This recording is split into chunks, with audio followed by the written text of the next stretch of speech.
Pernahkah kalian merasa dibuang dan tidak dihargai hanya karena selembar kertas bernama ijazah?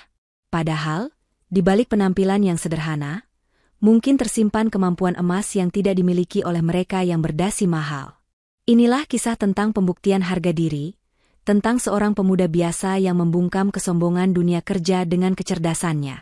Selamat datang kembali di saluran kesayangan kita, Ken Arok Productions. Sebelum kita masuk ke alur ceritanya, jangan lupa untuk tekan tombol suka, berikan komentar terbaik kalian, dan pastikan sudah berlangganan saluran ini agar tidak ketinggalan kisah seru lainnya. Saya doakan dengan tulus, bagi teman-teman yang sudah mendukung saluran ini, semoga Tuhan melimpahkan rezeki yang deras seperti air mengalir, diberikan kesehatan yang paripurna, keberkahan dalam setiap langkah, dan kebahagiaan yang tak putus-putus untuk kalian dan keluarga. Mari kita aminkan bersama-sama di kolom komentar.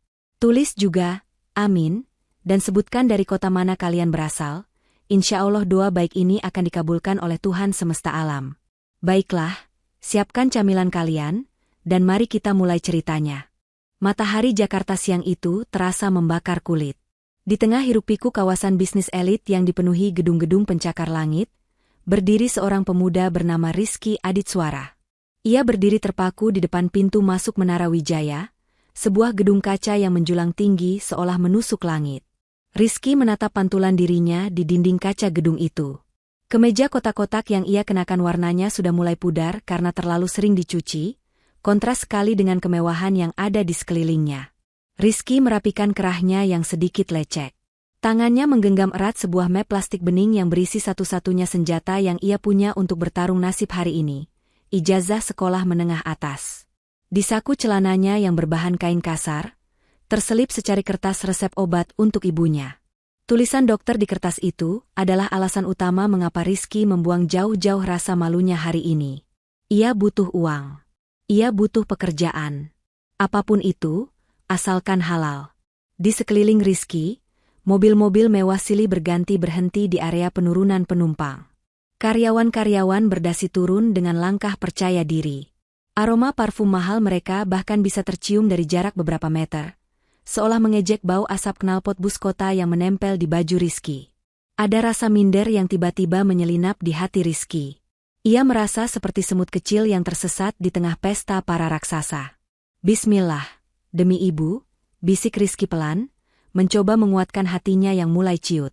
Ia melangkahkan kaki menuju pintu putar otomatis. Hembusan udara dingin dari pendingin ruangan langsung menerpa wajahnya yang berkeringat begitu ia masuk ke dalam lobi. Lantai marmer di sana begitu mengkilap hingga Rizky takut sepatu kanvas usangnya akan meninggalkan jejak kotor. Baru beberapa langkah ia masuk, seorang petugas keamanan berseragam lengkap dengan postur tegap langsung menghadangnya. Tatapan petugas itu menyelidik, memindai penampilan Rizky dari ujung rambut sampai ujung kaki dengan pandangan yang kurang bersahabat. "Maaf mas, mau kemana?" "Pengantar paket lewat pintu sampingnya, jangan lewat lobi utama," tegur petugas itu dengan nada datar namun tegas. Rizky tersenyum sopan, meski hatinya sedikit tergores disangka kurir paket hanya karena pakaiannya. "Maaf pak, saya bukan mau antar paket. Saya ada jadwal melamar pekerjaan di lantai 15. Ini bukti panggilannya," jawab Rizky sambil menunjukkan layar telepon genggamnya yang retak 1000. Petugas itu melihat sekilas, lalu mengangguk kaku seolah enggan. "Ya sudah, tinggalkan kartu identitas di resepsionis. Jangan keluyuran ke lantai lain. Ini kawasan steril." Rizky mengangguk cepat. "Baik, Pak. Terima kasih." Dengan langkah yang diusahakan tegap, Rizky berjalan menuju meja resepsionis. Di kepalanya hanya ada satu tujuan. Ia harus mendapatkan pekerjaan ini. Ia tidak peduli jika harus menjadi petugas kebersihan atau pesuruh sekalipun, asalkan ia bisa menebus obat ibunya sore nanti. Namun, Rizky tidak tahu bahwa di lantai 15 nanti, ujian yang jauh lebih menyakitkan daripada sekadar tatapan sini satpam sedang menunggunya. Ujian yang akan merendahkan harga dirinya sampai ke titik nol. Pintu besi lift terbuka dengan bunyi denting halus di lantai 15. Rizky melangkah keluar, kakinya langsung disambut oleh hamparan karpet tebal yang meredam suara langkahnya. Suasana di lantai ini begitu hening dan menekan mental. Orang-orang berjalan cepat dengan wajah serius. sibuk dengan urusan penting yang sepertinya jauh di luar jangkauan pemikiran Rizky. Ia meremas map plastiknya semakin erat, berusaha menyalurkan rasa gugup yang menjalar ke ujung-ujung jarinya. Seorang resepsionis wanita dengan senyum yang dipaksakan mengarahkan Rizky ke sebuah ruangan di ujung lorong. Di pintunya tertulis papan nama berlapis emas, Siska, Manajer Personalia. Rizky menarik napas panjang, merapikan rambutnya sekali lagi, lalu mengetuk pintu dengan hati-hati. Masuk, terdengar suara ketus dari dalam. Rizky membuka pintu pelan-pelan. Di dalam ruangan yang luas dan wangi aromaterapi lavender itu, duduk seorang wanita parubaya dengan riasan wajah yang cukup tebal. Ia sedang sibuk memoleskan pewarna kuku, seolah kehadiran Rizky tidak lebih penting daripada cat kuku yang sedang ia keringkan. Wanita itu, Bu Siska, melirik Rizky dari balik bulu mata palsunya dengan tatapan yang sulit diartikan, campuran antara rasa bosan dan jijik. "Selamat siang, Bu. Saya Rizky Aditsuara, yang dijadwalkan wawancara jam." "Duduk," potong Bu Siska tanpa menoleh. "Mana berkas lamaran kamu?" Rizky buru-buru maju dan meletakkan map plastiknya di meja kerja yang mengkilap itu dengan sopan. Bu Siska menghela napas panjang, seolah menyentuh map itu adalah pekerjaan yang sangat berat. Dengan ujung jari telunjuk dan jempolnya, ia membuka lembar pertama. Matanya langsung menyipit saat membaca tulisan di kolom pendidikan terakhir. SMA. Bu Siska tertawa kecil, tawa yang terdengar sangat meremehkan. Ia menutup kembali map itu dengan kasar, lalu mendorongnya menjauh. "Kamu ini bercanda atau memang tidak bisa membaca papan nama perusahaan di depan? Ini Wijaya Corp, Mas. Perusahaan multinasional. Kami menerima lulusan universitas ternama, minimal sarjana dengan nilai sempurna. Bukan lulusan sekolah menengah." Rizky terdiam, tenggorokannya tercekat. "Maaf, Bu. Tapi di info lowongan tertulis menerima staf administrasi umum, dan saya punya pengalaman." "Pengalaman apa?" Bu Siska memotong lagi dengan nada tinggi. "Pengalaman nongkrong di warung? Dengar ya, AC di ruangan ini terlalu mahal untuk dihirup oleh orang yang kualifikasinya cuma selembar ijazah sekolah. Kamu salah alamat.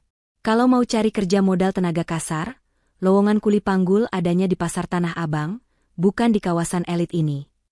Kata-kata itu menghunjam dada Rizky lebih tajam daripada sembilu. Namun, penghinaan itu belum selesai. Bu Siska mengambil gelas kopi dinginnya yang berembun, lalu dengan sengaja meletakkannya tepat di atas map lamaran Rizky. Air embun dari gelas itu langsung membasahi kertas di dalamnya. "Meja saya ini impor dari Italia. Saya tidak mau meja saya kotor kena debu dari map kamu. Ambil ini, dan keluar. Jangan buang waktu saya lagi," ucap Bu Siska sambil kembali sibuk dengan kukunya. Darah Rizky mendidih. Tangannya mengepal kuat di samping pinggang, hingga buku-buku jarinya memutih. Ingin sekali ia berteriak, membalas semua ucapan sombong itu. Tapi bayangan wajah ibunya yang pucat menahan sakit menahannya.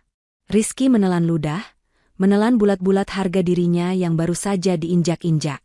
Dengan gerakan lambat namun pasti, Rizky mengambil mapnya yang kini basah dan meninggalkan noda air berbentuk lingkaran. Ia menatap Bu Siska sekilas, tatapan seorang pejuang yang terluka namun tidak mati. "Terima kasih waktunya, Bu. Permisi," ucap Rizky datar.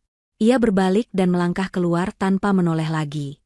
Rizky mungkin keluar sebagai orang kalah hari ini, tapi ia bersumpah dalam hatinya, suatu hari nanti ia akan kembali ke gedung ini dengan kepala tegak. Namun, ia tidak tahu bahwa takdir akan memutar roda nasibnya jauh lebih cepat dari yang ia bayangkan. Sebuah kejadian di lobi utama sebentar lagi akan mengubah segalanya. Rizky menyeret langkah kakinya kembali ke lobi utama. Map lamaran yang basah dan lecek itu kini ia peluk erat di dada, seolah ingin menyembunyikan noda kehinaan yang baru saja ia terima. Rasanya ia ingin segera lari dari gedung megah ini, kembali ke gang sempit rumahnya di mana ia bisa menjadi dirinya sendiri tanpa perlu dihakimi. Namun, takdir berkata lain. Tepat ketika Rizky hendak melintasi area elevator khusus petinggi perusahaan, lampu indikator lift VIP menyala merah diiringi bunyi denting yang nyaring. Pintu lift berlapis emas itu terbuka lebar. Namun, bukan ketenangan yang keluar dari sana, melainkan badai. Seorang wanita muda berparas cantik dengan balutan blazer putih keluar dengan langkah terhuyung. Itu adalah Salsa Wijaya, sang CEO. Namun, wajah cantiknya kini pucat pasi, keringat dingin membasahi pelipisnya. Di belakangnya, situasi kacau balau terjadi. 5 orang pria asing dengan setelan jas mahal keluar nyaris bersamaan, dan mereka semua berteriak dengan bahasa yang berbeda-beda, menciptakan polusi suara yang memekakan telinga. Seorang tamu dari Jepang berwajah merah padam langsung, membentak sambil menunjuk jam tangannya. Fuza Keruna, Jikan Ganai Endayo. Jangan main-main. Aku tidak punya waktu, teriaknya dengan nada tinggi yang menggelegar di seluruh lobi. Belum sempat Salsa menjawab, tamu dari Arab Saudi di sebelahnya ikut menyela dengan nada frustrasi sambil mengangkat kedua tangannya ke udara. Ya Allah! Aina al-mu tarjim? Hadza Ghairu ma Kabul. Ya Allah! Di mana penerjemahnya? Ini tidak bisa diterima. Suasana semakin runyam ketika tamu dari Jerman ikut maju, wajahnya kaku dan keras. Das ist unmöglich. Wir haben keine Zeit. Ini tidak mungkin. Kami tidak punya waktu. Salsa tampak seperti rusa yang terperangkap lampu sorot pemburu. Ia memijat pelipisnya yang berdenyut kencang. Di pojokan lift, sekretaris pribadinya sudah menangis sesenggukan, gemetar ketakutan memegang tablet. Pak Satpam, tolong kondisikan, teriak Salsa putus asa. 2 orang petugas keamanan berlari mendekat, tapi mereka langsung bingung. Mereka berbadan kekar, tapi menghadapi orang asing yang marah-marah dengan bahasa planet anta berantah, nyali mereka ciut seketika. Tenang mister, tenang, please don't angry. Ucap satpam itu terbata-bata dengan logat lokal yang kental, mencoba menenangkan tamu Inggris yang makin emosi. Don't angry, don't angry. You are wasting my time. Jangan marah, jangan marah. Kamu membuang waktuku, balas tamu Inggris itu dengan mata melotot. Lobi yang tadinya tenang berubah menjadi pasar yang gaduh. Para karyawan lain hanya berani menonton dari jauh, berbisik-bisik ketakutan melihat bos besar mereka diserang dari segala penjuru. Salsa tampak hampir menangis. Matanya berkaca-kaca menahan malu dan panik. Ia tahu, jika tamu-tamu ini pergi, kontrak triliunan rupiah akan melayang dan perusahaan ayahnya bisa bangkrut. Di tengah kekacauan itulah, Rizky yang tadinya hendak pergi, menghentikan langkahnya. Ia melihat kepanikan di mata Salsa. Ia mendengar teriakan-teriakan itu. Dan anehnya, bagi telinga Rizky, teriakan-teriakan asing itu tidak terdengar sebagai kebisingan, melainkan sebagai kalimat-kalimat yang ia pahami sejelas bahasa ibunya sendiri. Rizky menarik napas panjang. Ia tahu ia bukan siapa-siapa, tapi ia tidak bisa membiarkan wanita itu hancur sendirian. Tanpa ragu sedikitpun, Rizky menerobos barisan satpam yang kebingungan. Langkah kakinya yang beralaskan sepatu kanvas tua beradu dengan lantai marmer, menciptakan irama keberanian yang nekat. Jantungnya berdegup kencang, bukan karena takut, tapi karena adrenalin yang memuncak. Di matanya, ini bukan lagi lobi kantor, melainkan medan pertempuran di mana senjata utamanya adalah lidah dan otaknya. Rizky berhenti tepat di hadapan tamu dari Jepang yang wajahnya masih merah padam karena amarah. Tanpa canggung, Rizky langsung membungkukkan badannya 90 derajat, sebuah sikap penghormatan tertinggi dalam budaya Jepang yang disebut ojigi. Dengan suara yang tenang namun tegas, Rizky mulai berbicara. Sumi sen, okyakusa ma. Duzo, ochi suite kudasai. Watea siteachi wabestu o sukushimasu. Maafkan kami, tuan tamu yang terhormat. Mohon, tenanglah. Kami akan melakukan yang terbaik untuk Anda. Seketika itu juga, tamu Jepang itu terdiam. Matanya membulat sempurna. Ia tidak menyangka akan mendengar tutur bahasa halus keigo yang begitu fasih dari seorang pemuda berpakaian lusuh di Jakarta. Kemarahannya yang tadi meluap-luap, mendadak surut tergantikan rasa hormat. Ia membalas bungkukan Rizky dengan kaku namun sopan. Belum sempat keterkejutan itu hilang, Rizky sudah memutar tubuhnya menghadap tamu dari Arab Saudi. Rizky meletakkan tangan kanannya di dada kiri, sebuah gestur persaudaraan yang tulus, lalu tersenyum hangat. Ya Syaif, assalamu alaikum. La ta'lak, nahen uhuna lihit matik. Is ali, min fadlik. Wahai tuan, salam sejahtera. Jangan khawatir, kami di sini untuk melayani Anda. Mohon dengarkan saya sebentar. Tamu Arab itu langsung menurunkan tangannya yang tadi terangkat emosi. Wajahnya berubah cerah mendengar bahasa ibunya diucapkan dengan dialek yang begitu fasih, seolah Rizky adalah saudara jauhnya yang hilang. Waalaikumsalam, jawab tamu itu pelan, nadanya melunak drastis. Tidak berhenti di situ, Rizky beralih menatap tamu dari Jerman yang masih melipat tangan di dada dengan angkuh. Rizky menatap lurus ke mata pria itu, menunjukkan kepercayaan diri yang setara. Mein Herr, bitte geben Sie uns einen Moment. Wir lösen das Problem jetzt. Tuan, tolong beri kami waktu sebentar. Kami sedang menyelesaikan masalah ini sekarang. Satu persatu, tamu-tamu asing itu terdiam. Suara bising di lobi yang tadi seperti pasar kaget, kini senyap seketika. Hening. Hanya suara pendingin ruangan yang terdengar mendengung. Salsa, sang CEO yang berdiri di tengah lingkaran itu, menatap Rizky tanpa berkedip. Mulutnya sedikit terbuka, tak percaya dengan apa yang baru saja ia saksikan. Ia melihat sosok pemuda sederhana itu seolah berubah menjadi raksasa yang karismatik. Di sisi lain lobi, Bu Siska yang baru saja kembali dari makan siang, menjatuhkan tas tangannya ke lantai saking kagetnya. Ia mengenali pemuda itu. Pemuda yang baru saja ia usir dan ia hina sejam yang lalu, kini sedang menyelamatkan wajah perusahaan di depan mata kepalanya sendiri. Rizky berdiri tegak di tengah para tamu asing itu, seolah ia adalah konduktor yang baru saja menyelesaikan sebuah simfoni yang rumit dengan sempurna. Hening. Hanya suara desingan halus lift yang membawa mereka melesat naik ke lantai 27. Rizky berdiri kaku di sudut lift, tangannya masih memeluk erat map lamarannya yang lecek. Di sebelahnya, Salsa masih mengatur napasnya yang memburu sisa kepanikan tadi. Wangi parfum vanila yang lembut menguar dari tubuh sang CEO, membuat Rizky semakin sadar betapa jauhnya jarak dunia mereka berdua. Pintu lift terbuka langsung menghadap sebuah ruangan yang luasnya mungkin 2 kali lipat ukuran rumah kontrakan Rizky. Dindingnya terbuat dari kaca penuh, menampilkan pemandangan langit Jakarta yang mulai jingga. Ini adalah singgasana Salsa Wijaya. Tanpa memanggil sekretaris atau staf lain, Salsa berjalan cepat menuju meja bar kecil di sudut ruangan. Ia mengambil sebotol air mineral dingin, menuangkannya ke dalam gelas kristal, dan menyuguhkannya langsung ke hadapan Rizky.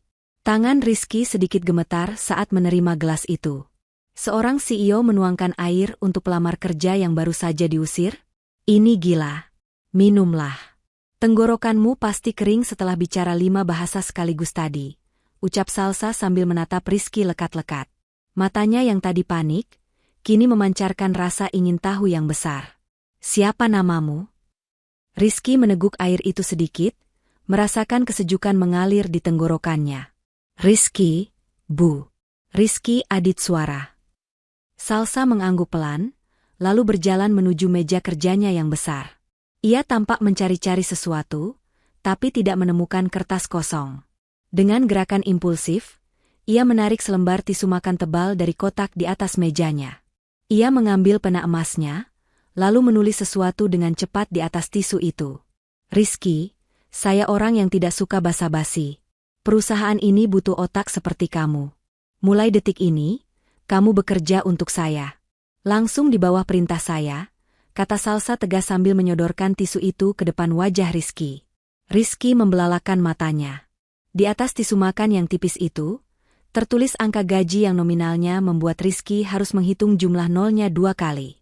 Itu 3 kali lipat dari UMR Jakarta, ditambah fasilitas tunjangan kesehatan penuh. Bu, ini serius? Maksud saya cuma lulusan SMA. Bu Siska tadi bilang. Persetan dengan Bu Siska. Potong Salsa cepat, emosinya naik sedikit saat mendengar nama itu. Saya tidak butuh gelar sarhanamu. Saya butuh kemampuanmu menyelamatkan perusahaan saya seperti tadi. Kalau menunggu surat resmi dari HRD, birokrasinya akan memakan waktu seminggu. Saya butuh kamu sekarang. Tanda tangan di sini, di tisu ini. Ini kontrak sah antara kita berdua sampai surat resmi keluar. Rizky menatap mata Salsa. Ia melihat ketulusan dan keputusasaan di sana. Tawaran ini adalah jawaban dari doa-doanya. Uang ini cukup untuk biaya berobat ibunya selama setahun penuh. Namun, Ada satu hal yang lebih penting dari uang bagi Rizky. Rizky mengambil pena itu, tapi ia menahannya di udara. Saya terima tawaran ini, Bu Salsa. Saya sangat berterima kasih. Tapi saya punya satu syarat mutlak. Salsa mengerutkan kening. Kamu mau minta naik gaji lagi? Rizky menggeleng cepat. Bukan, Bu. Nominal ini sudah lebih dari cukup. Syarat saya cuma satu. Tolong izinkan saya pulang jam 5 sore tepat setiap harinya. Tidak ada lembur, tidak ada negosiasi. Ibu saya sakit keras di rumah, dan cuma saya yang merawatnya. Saya harus menyuapinya makan malam dan memberinya obat tepat waktu. Kalau ibu setuju dengan syarat ini, saya tanda tangan sekarang. Ruangan itu hening sejenak. Salsa tertegun. Di dunia korporat yang kejam ini, di mana semua orang berlomba menjilat atasan dan rela lembur sampai pagi demi promosi, ada seorang pemuda miskin yang berani memberi syarat pada CEO demi ibunya. Hati Salsa berdesir hangat. Salsa tersenyum tipis, senyum yang sangat tulus. Disepakati. Jam 5 teng, kamu boleh lari pulang. Selamat bergabung, Rizky. Rizky tersenyum lega. Di atas selembar tisu makan itulah, nasibnya resmi berubah. Ia bukan lagi pengangguran. Ia kini adalah perisai bagi sang CEO. Keesokan paginya, matahari belum tinggi benar ketika Rizky melangkah masuk ke area kantor eksekutif Wijaya Corp. Kali ini, ia tidak lagi ditahan oleh petugas keamanan di lobi. Kartu akses khusus yang diberikan Salsa kemarin menjadi tiket emasnya menembus gerbang-gerbang sterilisasi yang ketat. Namun, meski akses sudah di tangan, rasa percaya diri Rizky belum sepenuhnya tumbuh. Ia mengenakan setelan jas peninggalan almarhum ayahnya. Jas itu berwarna abu-abu tua, bahannya sedikit kasar dan ukurannya kebesaran di badan Rizky yang kurus. Celananya sedikit kepanjangan, menutupi sebagian sepatu pantofel murah yang baru ia beli di pasar malam kemarin sore. Tapi yang paling mencolok adalah dasinya. Dasi hitam itu terpasang miring, simpulnya longgar dan berantakan, membuat penampilannya terlihat seperti anak kecil yang sedang bermain peran menjadi orang dewasa. Rizky berjalan menuju pantry atau dapur kantor untuk membuat kopi, mencoba menenangkan jantungnya yang berdegup kencang di hari pertama kerja.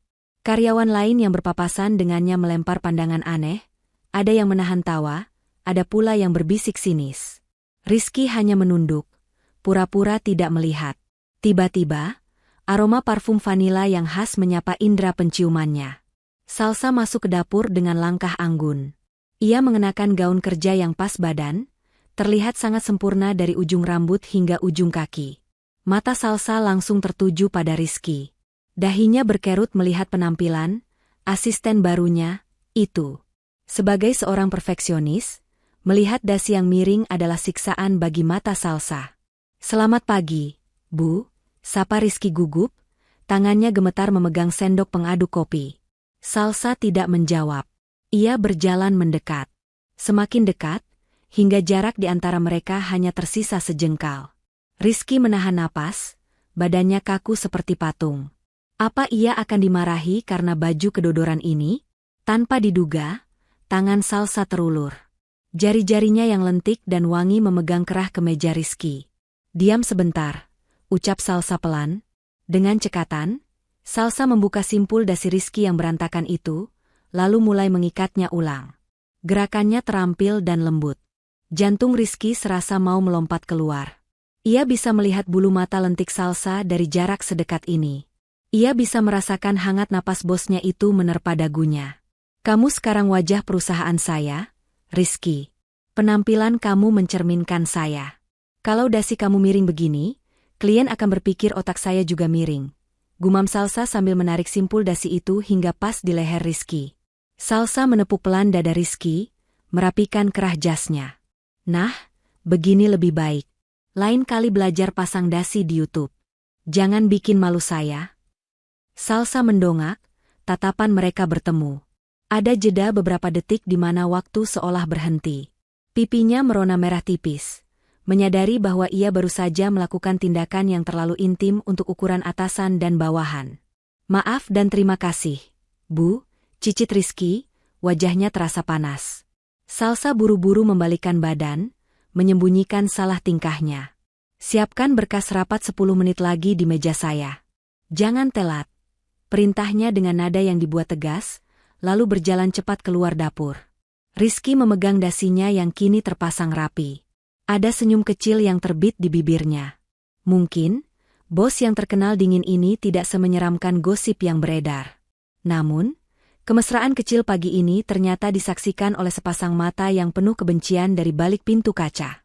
Bu Siska melihat semuanya, dan api cemburu mulai membakar rencana jahat di kepalanya. Jam istirahat makan siang pun tiba. Perut Rizky sudah berbunyi nyaring. Maklum saja, pagi tadi ia hanya sempat mengganjal perut dengan sepotong gorengan sisa kemarin. Saat ia sedang membereskan meja kerjanya, Salsa keluar dari ruangannya sambil menenteng tas bermerek yang harganya mungkin setara dengan harga rumah petak Rizky. "Rizky, ayo. Saya traktir kamu makan siang sebagai sambutan hari pertama," ajak Salsa. "Kita ke restoran Italia di hotel sebelah ya. Pastanya enak sekali di sana." Rizky tertegun sejenak. Makan di hotel bintang 5? Ia membayangkan harga satu piring makanan di sana pasti ratusan ribu rupiah. Jiwa hematnya langsung menjerit. "Waduh, Bu, jangan di hotel," tolak Rizky halus tapi tegas. "Satu piring di sana bisa buat belanja dapur saya seminggu, Bu. Sayang uangnya. Mending ditabung atau disedekahkan." Salsa mengangkat alisnya, heran. Jarang sekali ada orang yang menolak makanan mewah gratis. "Lalu kamu mau makan di mana?" "Ibu keberatan kalau makan di tempat biasa saya? Enak, bersih, dan murah meriah. Tapi tempatnya agak masuk gang," tantang Rizky dengan senyum jahil. Salsa yang tertantang harga dirinya, mengangguk mantap. "Siapa takut? Tunjukkan jalannya." Mereka pun berjalan kaki keluar dari gedung megah itu, menyusuri trotoar panas, lalu berbelok masuk ke sebuah gang sempit di belakang kawasan perkantoran. Kontras sekali pemandangannya. Di depan gedung kaca menjulang, di belakang sini warung-warung sederhana berjejer dengan asap masakan yang mengepul. Rizky berhenti di depan sebuah warung makan bertirai biru bertuliskan, "Warteg Barokah." Udara di dalam cukup gerah, kipas angin berputar malas di langit-langit. Kehadiran Salsa dengan pakaian necis dan wangi membuat seisi warteg menoleh. Tukang ojek dan kuli bangunan yang sedang makan sontak memberikan jalan, terpesona melihat bidadari nyasar ke warung mereka. "Bujum, nasi setengah, sayur lodeh, tempe goreng 2, sama sambalnya dikit ya. Buat ibu bos ini samain aja menunya," pesan Rizky akrab pada pemilik warung. Salsa duduk di bangku kayu panjang dengan canggung.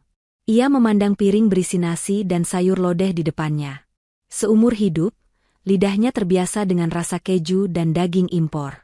Dengan ragu, ia menyuapkan sendok pertama. Matanya membelalak. "Enak," gumam Salsa pelan. Gurih santannya pas. Namun, bencana kecil terjadi. Salsa yang tidak sadar mencampur sambal terasi terlalu banyak, tiba-tiba tersedak. Wajah putihnya langsung berubah merah, padam seperti kepiting rebus. Keringat sebesar biji jagung muncul di dahinya. Ia kepedesan setengah mati. "Air." Desis Salsa sambil mengipas-ngipas lidahnya dengan tangan. Rizky panik tapi juga ingin tertawa.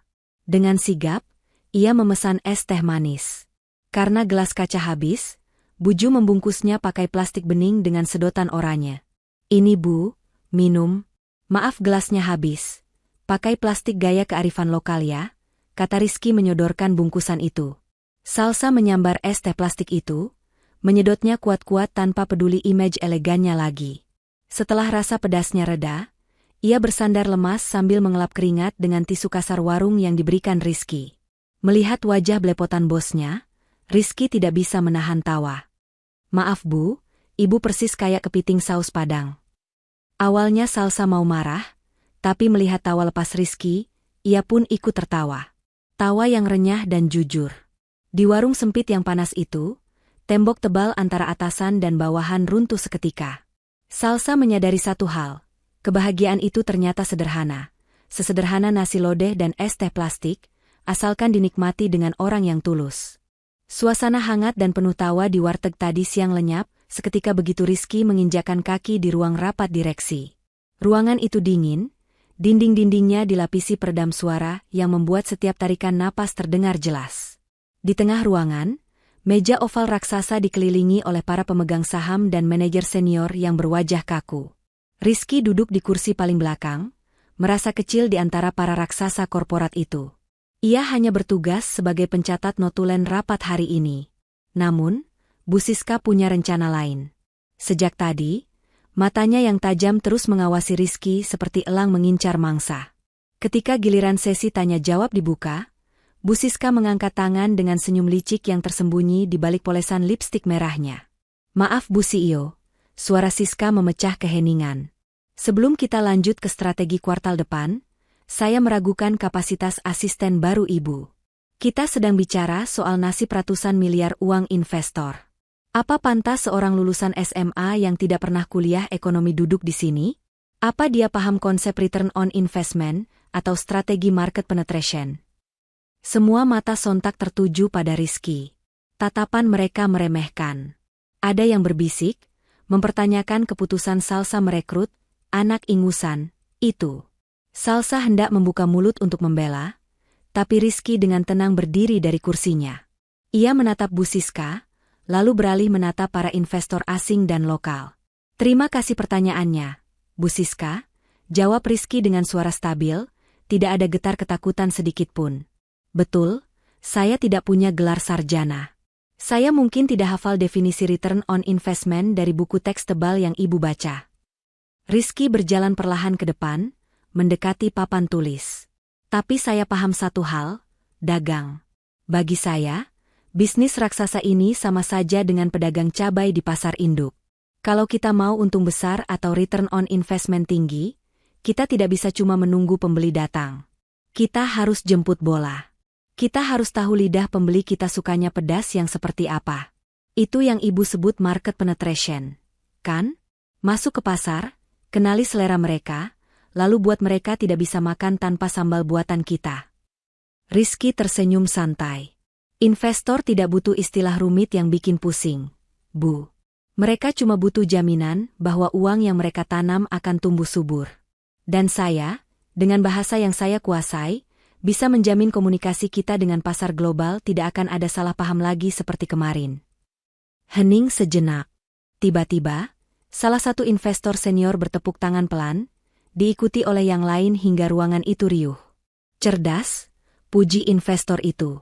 "Penjelasan yang sederhana tapi tajam. Saya suka anak muda ini. Logikanya jalan, bukan cuma teori." Wajah Bu Siska memerah padam, semerah warna pakaiannya. Niat hati ingin mempermalukan Rizky dan menjatuhkannya di depan umum, malah berbalik menjadi panggung pembuktian kecerdasan pemuda itu. Salsa tersenyum bangga dari ujung meja, menatap Rizky dengan pandangan yang berbeda. Di matanya, Rizky bukan lagi sekadar asisten, tapi sebuah permata yang semakin digosok semakin bersinar. Namun, Salsa juga tahu, dendam di mata Bu Siska semakin membara dan berbahaya. Langit Jakarta sore itu seolah menumpahkan segala kesedihannya. Hujan turun dengan derasnya, mengguyur aspal jalanan Jenderal Sudirman yang padat merayap. Di tengah lautan kendaraan yang terjebak kemacetan parah, sebuah mobil mewah berwarna hitam mengkilap bergerak perlahan, seinci demi seinci. Di dalam kabin mobil yang senyap dan sejuk itu, Rizky duduk di balik kemudi. Hari ini, Pak Ujang, sopir pribadi Salsa, mendadak sakit demam, sehingga Rizky dengan sukarela menawarkan diri menjadi sopir dadakan bagi bosnya. Di kursi penumpang sebelah kiri, Salsa tampak kelelahan luar biasa. Jadwal rapat maraton sejak pagi hingga sore tadi benar-benar menguras energinya. Wajah cantiknya terlihat sayu, pertahanan dirinya sebagai wanita besi perlahan runtuh dimakan rasa kantuk. Awalnya, Salsa masih berusaha membalas pesan kerja di ponselnya, namun lama-kelamaan matanya semakin berat. Kepalanya mulai terangguk-angguk mengikuti irama mesin mobil yang halus. Rizky melirik sekilas lewat kaca spion tengah, merasa iba. Ia mengecilkan volume radio yang sedang memutar berita sore, membiarkan suara rintik hujan menjadi satu-satunya musik pengantar tidur. Tiba-tiba, karena mobil mengerem sedikit mendadak akibat motor yang menyalip, tubuh Salsa terhuyung ke samping. Tanpa sadar, kepalanya jatuh dan mendarat tepat di bahu kiri Rizky. Jantung Rizky seakan berhenti berdetak sedetik. Tubuhnya menegang kaku seperti patung batu. Ia bisa merasakan hembusan napas hangat salsa yang teratur menembus kain jasnya. Aroma vanila dan kelelahan bercampur menjadi satu. Rizky memegang kemudi dengan satu tangan, sementara bahu kirinya ia biarkan diam tak bergerak sedikitpun. Kakinya mulai terasa kesemutan karena menahan posisi yang canggung itu, tapi Rizky rela menahan sakit asalkan tidur nyenyak bosnya tidak terganggu. Selama hampir 1 jam, Rizky menjadi bantal hidup bagi Salsa. Ia melihat sisi lain dari sang CEO, seorang wanita biasa yang rapuh dan butuh istirahat. Bahkan, Rizky tersenyum geli melihat ada sedikit jejak air liur di sudut bibir Salsa yang mengenai jas mahalnya. Ternyata, bidadari SCBD juga bisa ngiler kalau tidurnya terlalu pulas. Ketika kemacetan mulai terurai dan mobil berguncang sedikit keras melewati polisi tidur, Salsa tersentak bangun. Matanya mengerjap bingung. Ia menyadari posisinya yang menempel erat pada Rizky, dan wajahnya seketika berubah merah padam, lebih merah dari lampu rem mobil di depan mereka. Salsa buru-buru menegakkan duduknya, merapikan rambutnya dengan panik. Aduh, maafkan saya, Rizky. Saya ketiduran. Saya tidak sengaja nyender di bahu kamu. Jas kamu jadi lecek. Rizky hanya tersenyum lembut, sambil memijat bahunya yang kram sembunyi-sembunyi. Tidak apa-apa, Bu. Tenang saja. Anggap saja itu fasilitas tambahan dari asisten ibu. Fasilitas? Tanya Salsa bingung, masih dengan pipi merona. Iya, fasilitas sandaran bahu gratis. Kalau ibu lelah menghadapi dunia yang keras, bahu saya selalu siap menopang. Bu. Gratis? Tanpa dipungut biaya pajak. Goda Rizky dengan nada tulus. Mendengar itu, Salsa terdiam. Hatinya berdesir hebat. Di tengah dinginnya AC mobil dan hujan di luar sana, ia merasakan kehangatan yang menjalar aneh di dadanya. Kehangatan yang tidak pernah ia dapatkan dari tumpukan uang atau jabatan. Namun, momen manis ini adalah ketenangan sebelum badai. Mereka tidak tahu, di kantor yang kini sepi, sebuah jebakan jahat sedang dipasang untuk menghancurkan Rizky esok hari. Sementara benih-benih perasaan hangat mulai tumbuh di hati Salsa dan Rizky, di sudut lain gedung Menara Wijaya, awan hitam sedang berkumpul. Bu Siska, manajer personalia yang masih menyimpan dendam kesumat, tidak bisa tidur nyenyak melihat keberhasilan Rizky. Hatinya panas setiap kali melihat Rizky mendapat pujian. Baginya, Rizky adalah duri dalam daging yang harus dicabut paksa, bagaimanapun caranya. Dan hari Jumat yang suci itu, dipilih Siska sebagai hari eksekusi rencana busuknya. Jarum jam menunjukkan pukul 12 siang kurang sedikit. Suara azan berkumandang sayup-sayup dari pengeras suara masjid di sekitar gedung. Seperti biasa, Rizky adalah pemuda yang taat. Ia merapikan meja kerjanya, mengambil peci hitam dari laci, dan bergegas turun ke masjid untuk menunaikan salat Jumat. Ia meninggalkan tas ranselnya yang lusuh di bawah meja kerja, tanpa rasa curiga sedikitpun. Baginya, kantor adalah rumah kedua yang aman. Namun, ia salah besar. Begitu bayangan Rizky menghilang di balik pintu lift, Bu Siska yang sedari tadi mengintai dari balik tirai ruangannya, tersenyum licik. Ia memberikan kode mata kepada seorang staf kebersihan yang sudah ia bayar mahal. Pria itu mengangguk paham, lalu dengan gerakan cepat dan senyap, ia menyelinap ke kubikel kerja Rizky. Suasana kantor sedang sepi. Sebagian besar karyawan pria sedang salat, dan karyawan wanita sedang makan siang di kantin. Pria suruhan Siska itu merogoh saku celananya, mengeluarkan sebuah benda kecil berwarna hitam. Itu adalah flash disk atau perangkat penyimpan data. Tapi isinya bukan data biasa.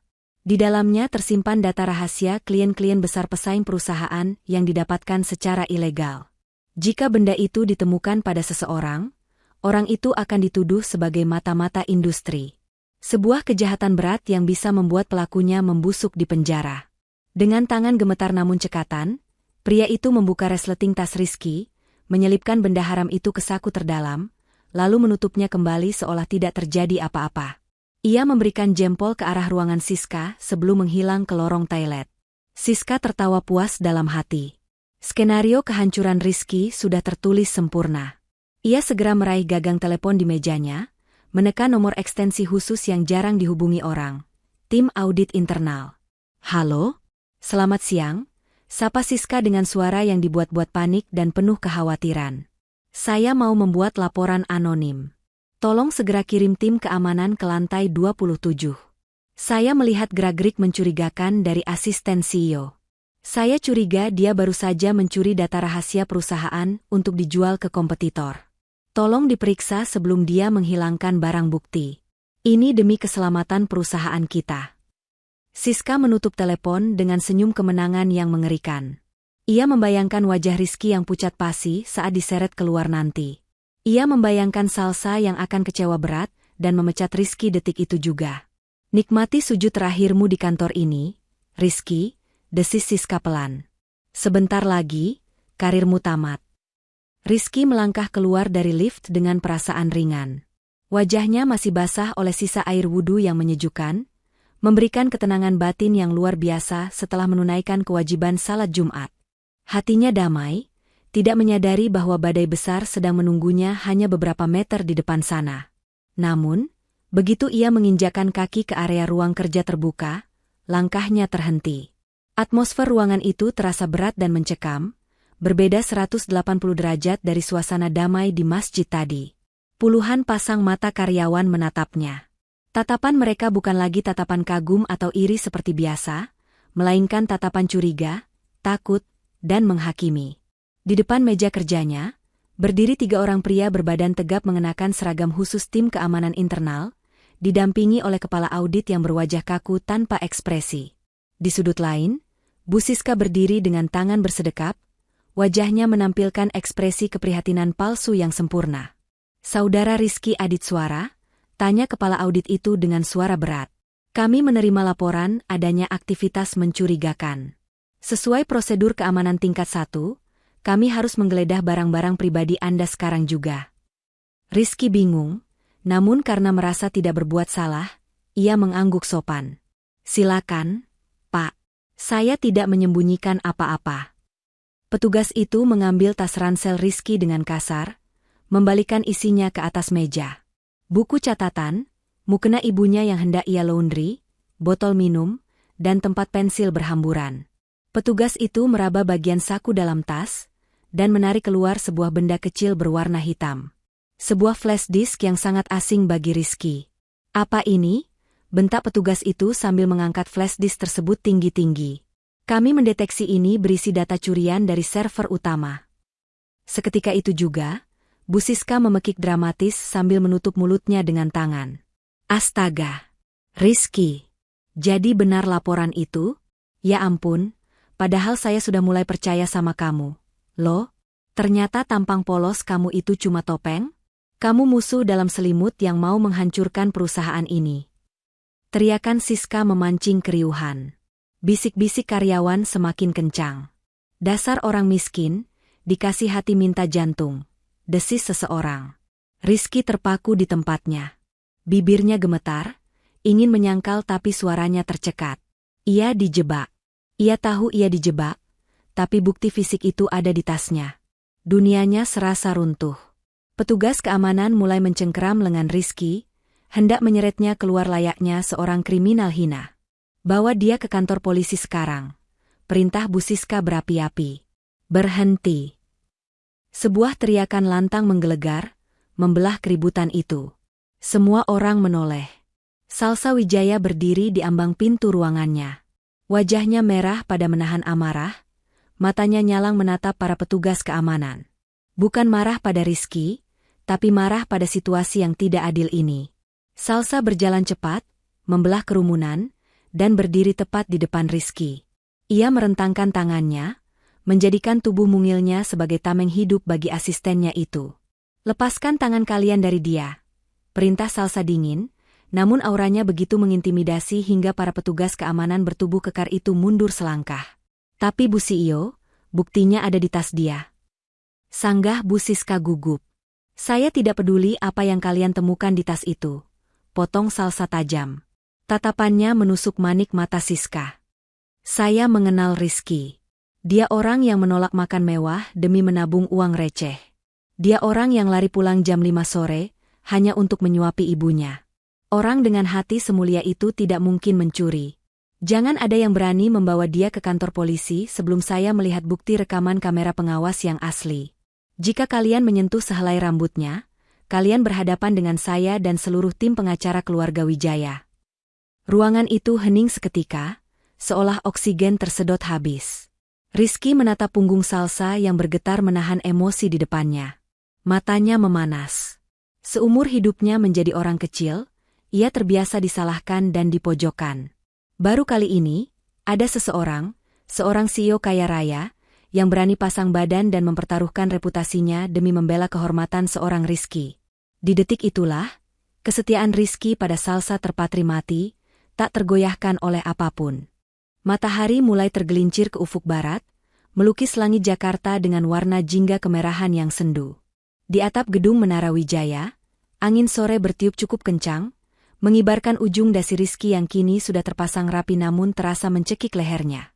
Di bawah sana, puluhan meter dari tempat mereka berdiri, lalu lintas macet dan klakson kendaraan terdengar samar, seolah dunia tetap berputar meski hati Rizky sedang hancur lebur.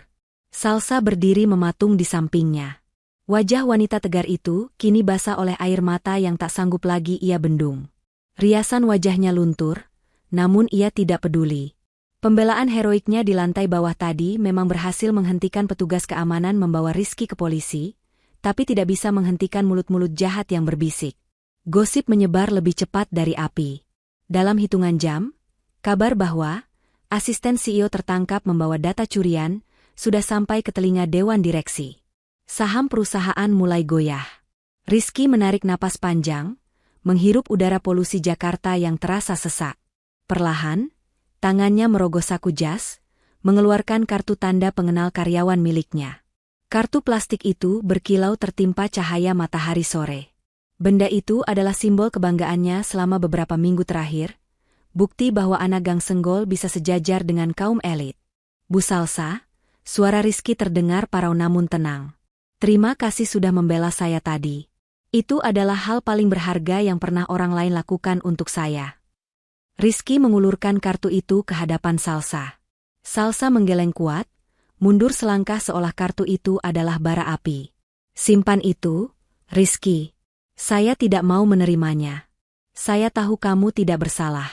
Kita akan buktikan, saya akan sewa pengacara terbaik. Dan membiarkan nama ibu hancur, potong Rizky lembut. Ia menatap mata Salsa dalam-dalam. Bu, saya cuma lulusan SMA. Saya tidak punya apa-apa selain nama baik. Tapi ibu memikul nasib ribuan karyawan.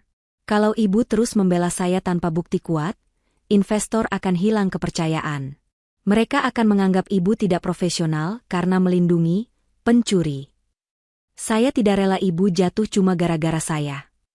Tapi ini tidak adil buat kamu. Isak Salsa, suaranya pecah. Rizky tersenyum getir. Ia meraih tangan Salsa, meletakkan kartu itu di telapak tangannya, lalu menutup jari-jari Salsa agar menggenggamnya erat. Dunia memang jarang adil, Bu. Tapi saya percaya, kebenaran itu seperti matahari.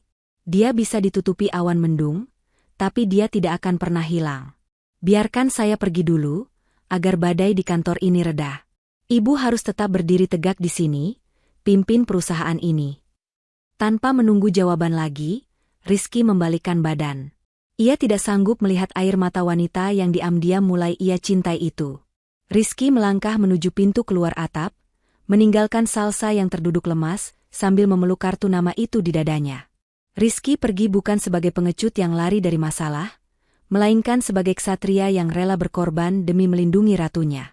Namun, Rizky tidak tahu, kepergiannya justru membangunkan singa tidur dalam diri Salsa. Sang CEO tidak akan tinggal diam. Salsa menghapus air matanya dengan kasar. Di atap gedung yang berangin itu, kesedihannya menguap, berganti menjadi kemarahan yang membara. Rizky benar, kebenaran seperti matahari. Tapi kadang, matahari butuh bantuan angin untuk mengusir awan hitam. Dan malam ini, Salsa bersumpah akan menjadi badai yang menyapu bersih semua kotoran di perusahaannya. Dengan langkah kaki yang menghentak keras, Salsa turun dari atap. Ia tidak kembali ke ruangannya yang nyaman. Ia berjalan lurus menuju lantai paling bawah, ke jantung digital perusahaan, ruang server dan tim IT. Wajahnya dingin dan keras, membuat karyawan yang berpapasan dengannya menyingkir ketakutan. Salsa mendobrak pintu kaca ruang IT tanpa mengetuk. Di dalam, para teknisi komputer yang sedang santai minum kopi terlonjak kaget. Kepala bagian IT, seorang pria berkacamata tebal bernama Pak Budi, buru-buru berdiri. Bu CEO, ada yang bisa kami ban? Kunci pintu. Matikan semua akses internet keluar. Sekarang, perintah Salsa dengan nada yang tidak membantah. Pak Budi gugup, tapi segera menuruti perintah itu. Ruangan seketika tertutup rapat. Salsa berjalan mendekati layar monitor utama yang menampilkan rekaman kamera pengawas gedung. Pak Budi, saya mau rekaman kamera di lantai 27, area meja kerja Rizky, antara jam 12 sampai jam 1 siang tadi. Putar sekarang, tuntut Salsa. Pak Budi mengetik cepat di papan ketik. Wajahnya mengerut bingung. Maaf Bu, aneh sekali. Rekaman di jam itu, kosong. Filenya rusak atau terhapus permanen. Sepertinya ada kesalahan sistem. Salsa tertawa sinis. Kesalahan sistem? Atau ada tikus yang sengaja menghapusnya? Pak Budi, kamu adalah ahli komputer terbaik yang saya bayar mahal. Saya tidak mau dengar alasan. Saya tahu data digital tidak pernah benar-benar hilang. Lakukan pemulihan data. Gali sampai ke akar-akarnya. Kalau perlu bongkar hard disk itu sekarang juga. Tapi Bu, itu butuh waktu dan izin khusus. Salsa menggebrak meja. Matanya nyalang. Izin saya adalah hukum di gedung ini. Kerjakan sekarang, atau besok pagi kamu dan seluruh timmu angkat kaki dari sini. Ancaman itu bekerja efektif. Pak Budi dan timnya bekerja seperti orang kesurupan. Jari jemari mereka menari di atas papan ketik. Memasukkan kode-kode rumit untuk membangkitkan data yang sudah mati. 1 jam berlalu dengan ketegangan yang mencekik. Salsa berdiri di belakang mereka, tak bergeming sedikitpun, seperti patung dewi pembalas dendam. Tiba-tiba, layar monitor berkedip. Sebuah video berdurasi pendek muncul dengan kualitas gambar yang agak buram, namun cukup jelas untuk dikenali. Dapat, Bu, seru Pak Budi. Jantung Salsa berdegup kencang. Di layar itu, terlihat suasana kantor yang sepi saat jam salat Jumat. Lalu, muncul seorang pria berseragam kebersihan. Pria itu menengok kiri kanan dengan gelisah, lalu dengan cepat membuka tas Rizky, memasukkan sesuatu berwarna hitam, dan menutupnya kembali. Perbesar wajahnya, perintah Salsa dingin. Gambar diperbesar. Itu adalah staf kebersihan yang biasa membersihkan ruangan Siska. Tapi Salsa belum puas. Cek log komunikasi ponsel Bu Siska lewat jaringan Wi-Fi kantor. Cari percakapan di jam yang sama, perintah Salsa lagi. Tidak butuh waktu lama, sebuah transkrip pesan singkat muncul di layar. Pesan dari nomor Bu Siska ke nomor staf kebersihan itu, pastikan barangnya masuk dalam tas anak kampung itu sebelum dia balik dari masjid. Bonus 10 juta cair nanti malam. Tangan Salsa mengepal hingga kukunya memutih. Bukti sudah di tangan. Ini bukan lagi sekadar fitnah, ini adalah kriminalitas terencana. Salsa menatap layar itu dengan tatapan mematikan. Siska, desis Salsa pelan namun penuh racun. Kamu bermain api dengan orang yang salah. Besok pagi, akan kupastikan kamu terbakar habis tanpa sisa. Keesokan paginya, matahari bersinar cerah di luar, namun di dalam ruang rapat utama Wijaya Corp, udara terasa dingin mencekam. Salsa telah memerintahkan seluruh jajaran manajer dan direktur untuk berkumpul dalam rapat darurat. Tidak ada yang tahu apa agendanya. Mereka duduk gelisah, saling berbisik menebak-nebak. Di kursi deretan depan, Bu Siska duduk dengan dagu terangkat tinggi. Ia mengenakan blazernya yang paling mahal, wajahnya memancarkan aura kemenangan. Dalam pikirannya, rapat ini pasti untuk mengumumkan pemecatan resmi Rizky dan mungkin promosi jabatan untuk dirinya sebagai pahlawan penyelamat data perusahaan. Pintu ruangan terbuka. Salsa masuk dengan langkah tegap. Wajahnya datar tanpa ekspresi, matanya lurus ke depan, dingin dan mematikan. Ia tidak membawa tumpukan berkas seperti biasa, hanya sebuah remote kontrol kecil di tangannya. Salsa berdiri di ujung meja, menatap satu persatu wajah karyawannya, dan pandangannya berhenti cukup lama pada Bu Siska. Selamat pagi, suara Salsa bergema, tenang namun membuat bulu kuduk merinding. Hari ini kita tidak akan membahas profit atau saham. Hari ini kita akan membahas tentang kanker. Kanker ganas yang menggerogoti perusahaan ini dari dalam. Bu Siska tersenyum tipis, mengangguk setuju, mengira kanker yang dimaksud adalah Rizky. Bu Siska, panggil Salsa tiba-tiba. Silakan maju ke depan. Jantung Siska berdegup kegirangan. Ia berdiri dengan anggun, merapikan roknya, dan berjalan menuju Salsa diiringi tatapan iri manajer lain. Ia sudah membayangkan akan menerima piagam penghargaan. Bu Siska adalah manajer personalia yang sangat berdedikasi, ucap Salsa penuh arti. Saking berdedikasinya, beliau rela merogoh kocek pribadi 10 juta rupiah demi keamanan data kita. Bukan begitu, Bu? Kening Siska berkerut. Senyumnya goyah. Maksud Ibu CEO apa ya? Saya kurang paham. Mari kita lihat presentasi prestasi Ibu, jawab Salsa sambil menekan tombol remote. Layar proyektor raksasa di belakang mereka menyala. Namun, bukan grafik penjualan yang muncul, melainkan video rekaman CCTV yang sudah dipulihkan tim IT semalam. Di layar besar itu, terpampang jelas wajah petugas kebersihan suruhan Siska yang sedang menyelipkan benda hitam ke tas Rizky. Seluruh ruangan menahan napas.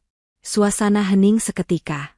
Belum sempat Siska menyangkal, layar berganti menampilkan tangkapan layar percakapan pesan singkat dari ponsel Siska. Isinya jelas, perintah menjebak Rizky dan bukti transfer uang suap. Wajah Siska yang tadinya merah merona karena bangga, kini pucat pasi seperti mayat. Kakinya lemas, ia mundur selangkah, menggeleng-gelengkan kepala dengan panik. Itu rekayasa. Itu deepfake. Ada yang mau menjatuhkan saya, teriaknya histeris. Salsa mendekatkan wajahnya ke wajah Siska. Tatapannya tajam menusuk. Cukup sandiwaranya. Kamu tidak hanya memfitnah orang jujur, tapi juga melakukan sabotase kriminal. Mulai detik ini, kamu dipecat dengan tidak hormat. Semua pesangon dan asetmu dibekukan. Salsa menjentikkan jari. Pintu belakang terbuka, 2 orang polisi berseragam masuk membawa surat penangkapan. Siska menjerit, menangis, memohon ampun di kaki Salsa. Bu CEO, tolong Bu. Saya hilaf. Jangan penjarakan saya. Saya punya anak-anak, ratapnya. Salsa menepis tangan Siska dingin. Kamu tidak ingat Rizky juga punya ibu yang sakit saat kamu menginjak harga dirinya kemarin? Bawa dia. Siska diseret keluar ruangan oleh polisi, teriakannya masih menggema di lorong, menjadi pelajaran mengerikan bagi siapapun yang berani bermain curang. Kanker itu telah diangkat. Kini, saatnya Salsa menjemput kembali permata yang hilang. Sore itu, gang senggol di kawasan Tebet tampak ramai seperti biasa. Anak-anak kecil berlarian mengejar layangan putus. Ibu-ibu berdasar berkumpul mengupas bawang sambil bergosip, dan suara knalpot motor memekakan telinga. Di ujung gang yang paling sempit, di sebuah rumah petak berukuran tak lebih dari 3 kali 4 meter, Rizky sedang duduk bersimpu di lantai tikar plastik yang sudah sobek di beberapa bagian. Di tangannya ada mangkuk bubur ayam hangat. Dengan telaten, ia menyuapkan sendok demi sendok ke mulut ibunya yang terbaring lemah di atas kasur tipis. Wajah wanita tua itu pucat, namun matanya memancarkan kasih sayang yang dalam saat menatap putra semata wayangnya. Maafkan ibu ya, Nak. Gara-gara ibu sakit, kamu jadi kehilangan pekerjaan bagus itu, liris sang ibu dengan suara parau. Rizky tersenyum, menghapus sisa bubur di sudut bibir ibunya dengan tisu. Ibu bicara apa sih?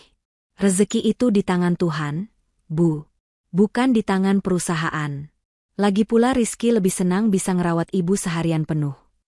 Tiba-tiba, suara riuh rendah terdengar dari arah depan gang. Anak-anak kecil berteriak heboh, ada artis. Ada artis masuk gang. Para tetangga berhamburan keluar rumah, menjulurkan leher penasaran. Rizky mengernyitkan dahi, heran. Siapa yang mau masuk ke gang sempit dan becek ini? Bayangan seseorang muncul di ambang pintu rumah Rizky yang terbuka. Rizky mendongak, dan sendok di tangannya nyaris terjatuh. Di sana, berdiri Salsa Wijaya. Namun, ini bukan Salsa sang CEO yang biasa ia lihat dengan gaun mahal dan sepatu hak tinggi. Wanita di depannya mengenakan kaos oblong putih polos, celana jeans biru pudar, dan sepatu kets sederhana. Rambutnya diikat kuda asal-asalan, wajahnya minim riasan. Tapi anehnya, bagi Rizky, Salsa terlihat 1000 kali lebih cantik hari ini. Bu Salsa, gumam Rizky tak percaya. Ia buru-buru berdiri, merasa malu dengan keadaan rumahnya yang berantakan. Ibu ngapain kesini? Tempat ini kotor, Bu. Nanti baju ibu. Salsa tidak menjawab. Ia justru melangkah masuk, melepas sepatu ketsnya di depan pintu tanpa ragu. Ia mengabaikan Rizky, dan langsung berjalan menuju kasur tempat ibu Rizky berbaring. Tanpa rasa jijik sedikitpun, Salsa duduk bersimpuh di lantai, menyentuh tangan keriput ibu Rizky, lalu mencium punggung tangan itu dengan takzim, sebuah gestur sungkem yang sangat sopan. Assalamualaikum, Ibu. Maaf saya lancang datang bertamu, sapa Salsa lembut. Saya Salsa, teman kerjanya Rizky. Saya datang mau minta maaf, Bu. Saya yang salah karena gagal menjaga anak ibu yang hebat ini di kantor. Ibu Rizky tertegun, lalu tersenyum haru, mengelus kepala Salsa. Waalaikumsalam, Neng cantik. Rizky sering cerita soal bosnya yang baik. Ternyata aslinya lebih baik dari ceritanya. Rizky mematung di pojokan. Hatinya bergetar hebat melihat pemandangan itu. Seorang konglomerat duduk di lantai rumah gubuknya, memuliakan ibunya. Salsa kemudian menoleh pada Rizky. Matanya berkaca-kaca. Rizky, kantor sepi rasanya kayak kuburan kalau gak ada kamu. Saya sudah pecat Bu Siska. Hama itu sudah pergi. Sekarang, saya datang bukan sebagai bos yang perintah bawahan. Saya datang sebagai teman yang butuh bantuan. Salsa berdiri, menatap Rizky lekat. Pulang yuk, balik ke kantor. Tapi kali ini, bukan sebagai asisten biasa. Saya butuh partner yang bisa saya percaya 100%. Kamu mau kan, temani saya lagi? Angin sore menerobos masuk lewat ventilasi, membawa kesejukan di tengah rumah yang pengap. Rizky menatap wajah ibunya yang mengangguk pelan memberi restu, lalu menatap Salsa. Dengan senyum lebar yang tulus, Rizky mengangguk. Siap, Bu. Tapi syarat pulang jam 5 teng masih berlaku ya? Salsa tertawa, tawa yang lepas dan bahagia. Disepakati, Pak Manajer. Matahari pagi menyapa kaca-kaca gedung Menara Wijaya dengan hangat, sehangat suasana baru yang kini menyelimuti kantor pusat Wijaya Corp. Tidak ada lagi awan mendung, atau bisik-bisik penuh kebencian di lorong-lorong kantor. Sejak Rizky kembali, bukan sebagai asisten magang melainkan sebagai kepala hubungan internasional, energi di kantor itu berubah total. Rizky kini tampil beda. Kemeja kotak-kotak lusuhnya sudah pensiun, digantikan setelan kemeja pas badan yang rapi, meski tanpa jas mahal, namun karismanya memancar kuat. Rambutnya disisir klimis, wajahnya cerah penuh percaya diri. Namun, yang paling menarik perhatian para karyawan bukanlah jabatan baru Rizky, melainkan kedekatannya dengan sang CEO, Salsa Wijaya. Dulu, tembok pemisah antara atasan dan bawahan begitu tebal. Tapi sekarang, tembok itu runtuh berganti jembatan pelangi yang indah. Siang itu, di kantin karyawan yang ramai, pemandangan langka tersaji.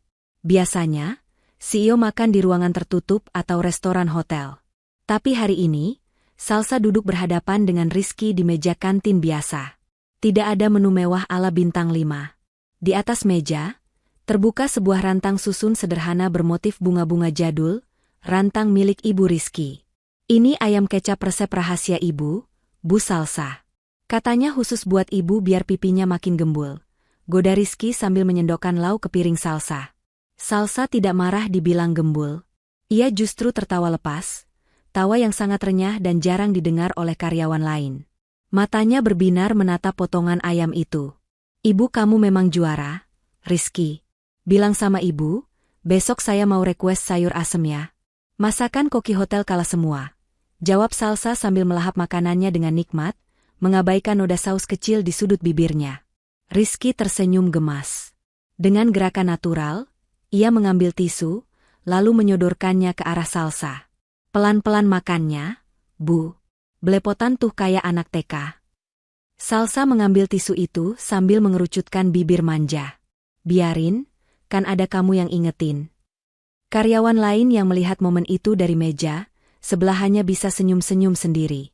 Dulu mereka mengira Rizky pakai guna-guna, Tapi sekarang mereka sadar, Rizky adalah pawang yang berhasil menjinakkan hati bos mereka yang kaku. Mereka tidak lagi iri, justru mendukung penuh. Julukan, pasangan idaman, mulai menggema di grup obrolan kantor. Kemesraan sopan namun manis itu berlanjut ke ruang rapat. Saat Rizky sedang presentasi di depan klien asing dengan bahasa Jerman yang fasih, Salsa duduk di ujung meja, menatap Rizky dengan dagu bertopang tangan. Tatapannya bukan tatapan menilai, tapi tatapan bangga seorang wanita pada prianya.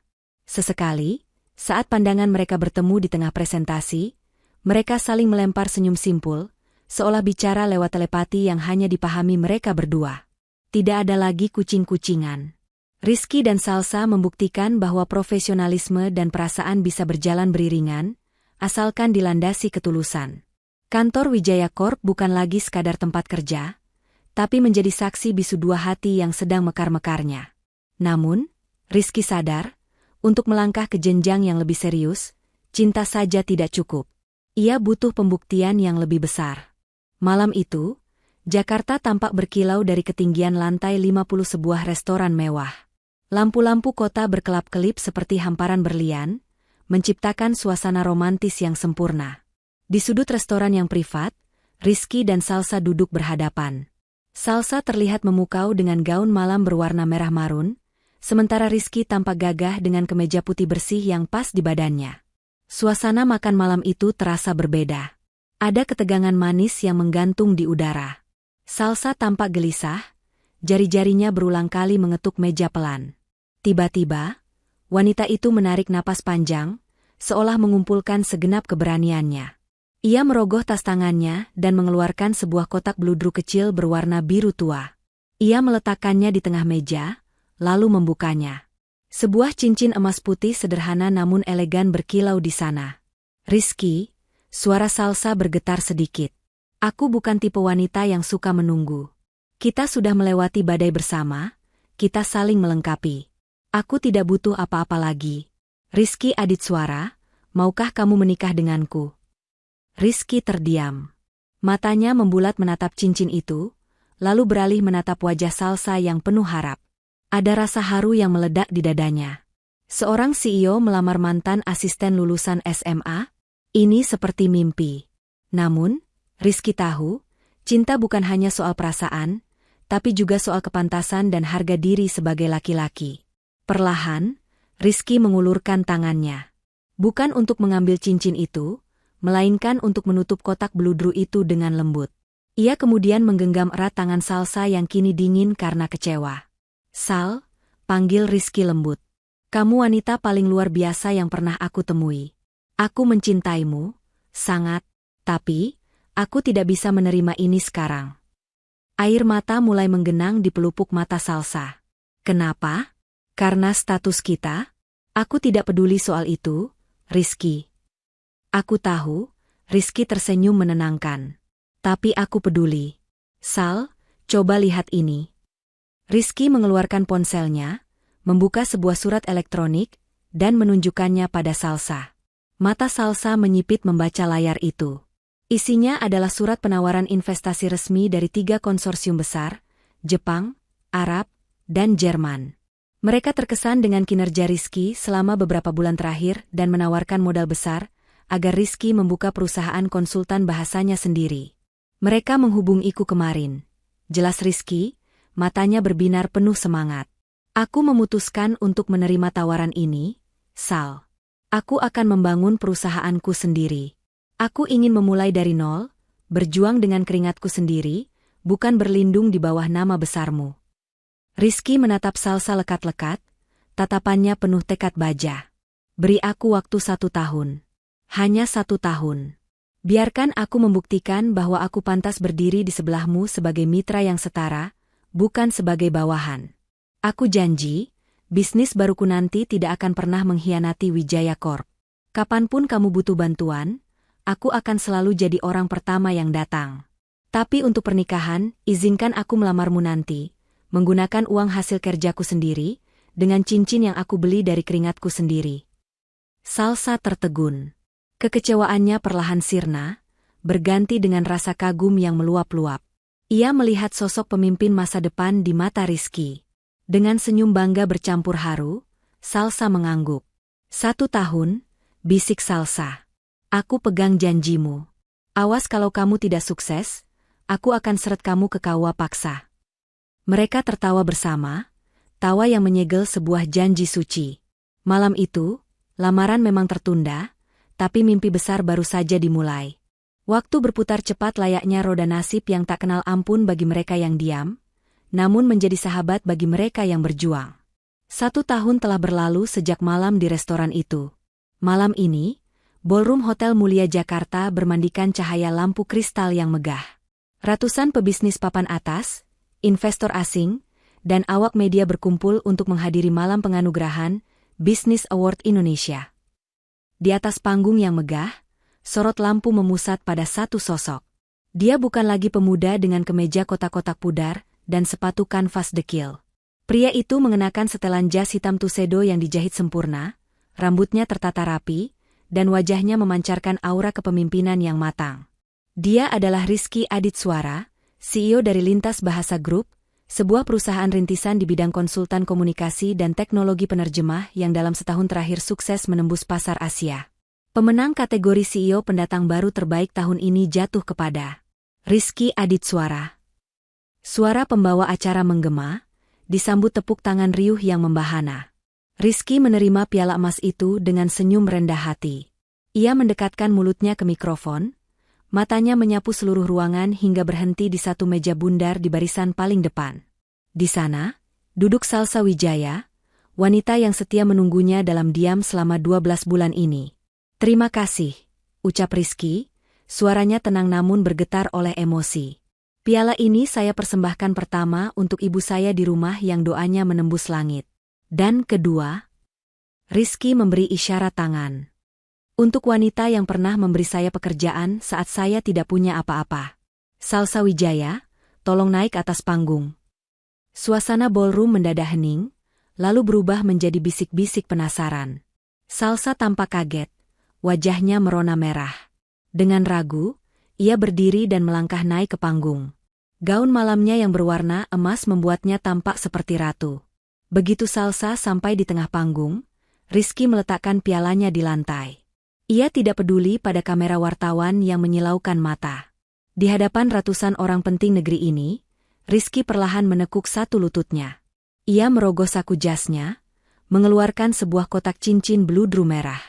Bukan cincin berlian raksasa yang menyilaukan, tapi cincin elegan dengan desain ukiran batik yang sangat indah, simbol kerja keras dan identitasnya. Salsa Wijaya, suara Rizky terdengar jelas lewat pengeras suara. 1 tahun lalu, saya menolakmu karena saya merasa kecil. Saya berjanji akan kembali saat saya sudah pantas berdiri sejajar denganmu.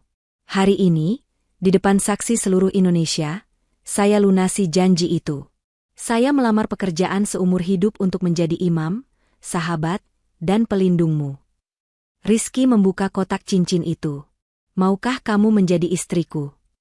Salsa menutup mulutnya dengan kedua tangan, air matanya tumpah seketika.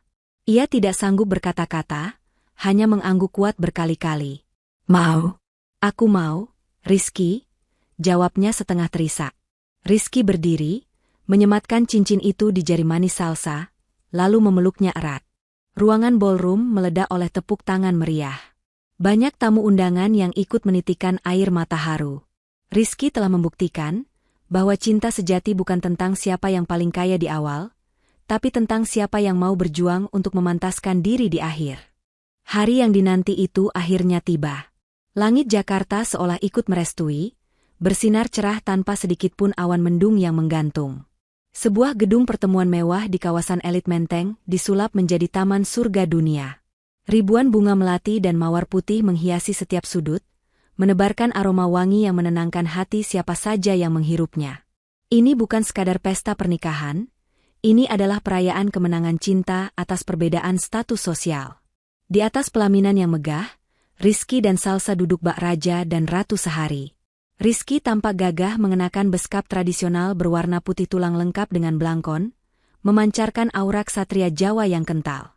Di sebelahnya, Salsa terlihat begitu anggun dalam balutan kebaya modern bertabur kristal, wajahnya bersinar lebih terang dari perhiasan manapun yang ia kenakan. Namun, pemandangan paling mengharukan bukanlah kemewahan dekorasinya, melainkan sosok wanita tua yang duduk di kursi roda tepat di samping pengantin. Ibu Rizky, dengan kebaya brokat sederhana namun rapi, tak henti-hentinya mengusap air mata bahagia.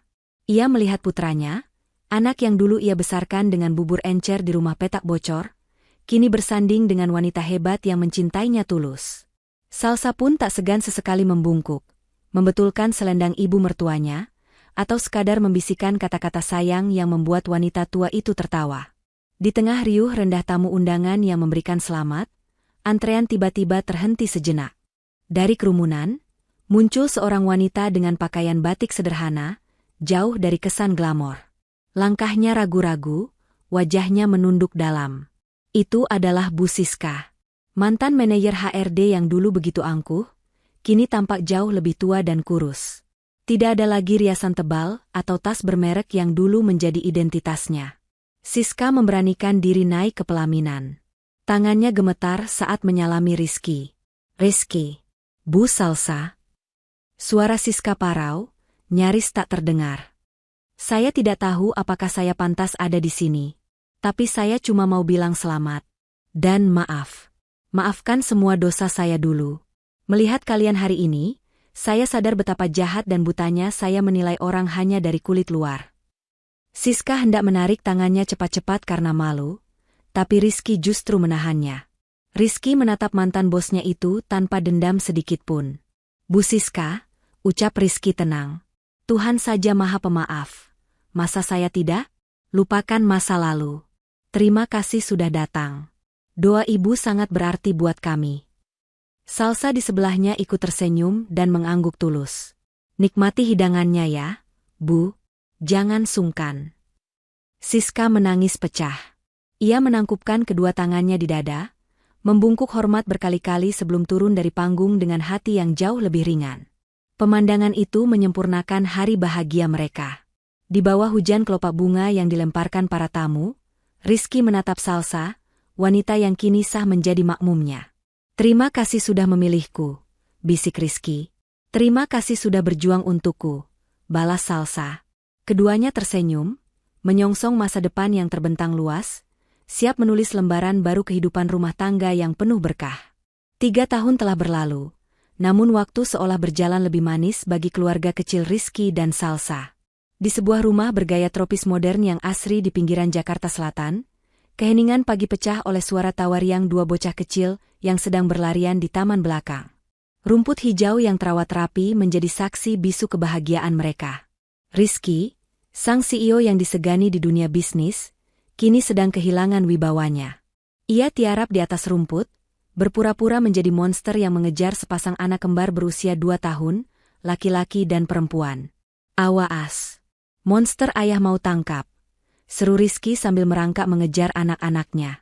"Lari! Ayah monster!" teriak si kakak sambil tertawa terkekeh. Langkah kaki mungilnya berlari zigzag menghindari tangkapan ayahnya. Rizky sengaja membiarkan dirinya kalah, lalu berguling telentang di rumput sambil mengatur napas yang ngos-ngosan. Dari arah teras, Salsa berjalan mendekat sambil membawa nampan berisi 2 cangkir kopi panas. Ia mengenakan pakaian santai rumah, wajahnya polos tanpa riasan tebal, namun pancaran keibuannya membuatnya terlihat semakin mempesona. Ia meletakkan nampan di meja taman, lalu duduk di sebelah Rizky yang masih berbaring di rumput. "Capek, Pak CEO?" goda Salsa sambil mengusap keringat di dahi suaminya dengan ujung lengan bajunya. Rizky tertawa, lalu bangkit duduk dan mengambil cangkir kopi itu. Ia menyesapnya perlahan, menikmati aroma kopi tubruk kesukaannya, selera yang tak pernah berubah meski kini ia mampu membeli kopi termahal di dunia. Matanya memandang kedua anaknya yang kini sedang sibuk mengamati kupu-kupu di bunga soka. "Sal,